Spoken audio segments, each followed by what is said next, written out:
Programang ito ay rated SPG. Striktong patnubay at gabay ng magulang ang kailangan. Maaaring may masiselang tema, lengguwahe, karahasan, sexual, horror o droga na hindi angkop sa mga bata. Mga kapamilya, welcome back. At narito ang mga pinakamainit na tagpo sa FPJ's Batang Quiapo.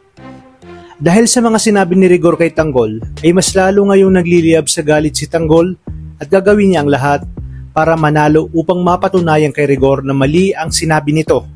Nangyari na nga ang botohan at kitang-kita ni Tanggol kung gaano kadami ang mga taong umaasa at sumusuporta sa kanya para sa tunay na pagbabago. Kaya naman, naging resulta ay landslide ang partido ni Tanggol. Ibig sabihin, kulelat at talunan ang mga Montenegro.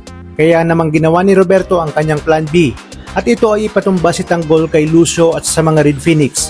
Nang sa gayon pag namatay si Tanggol, deklara pa ring mayor si Miguelito at yun ay kung mapapatumba nila si Tanggol.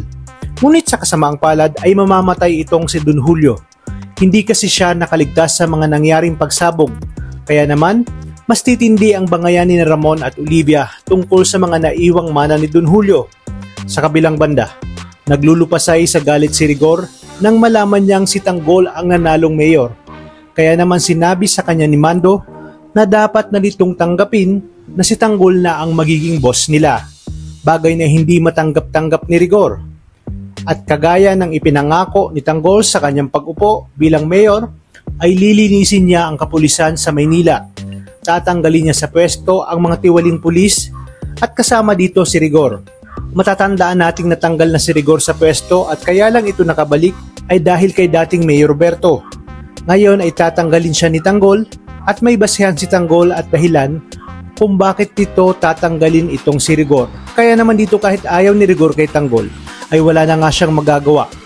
Manikluhod siyang makikiusap kay Tanggol na huwag tanggalin sa pwesto dahil matagal niyang inalagaan ang kanyang reputasyon. Dito nagaganti si Tanggol at magiging sunod-sunuran sa kanya si Rigor. Ipaparamdam niya kay Rigor ang lahat ng ginawa nito sa kanya, mga pangpapahiya at pag-aalipusta na simula pa ng bata siya. Kaya naman pakaabangan natin ito sa mga susunod na araw. Maraming salamat sa inyong panonood at pagpalain tayong lahat, kapamilya.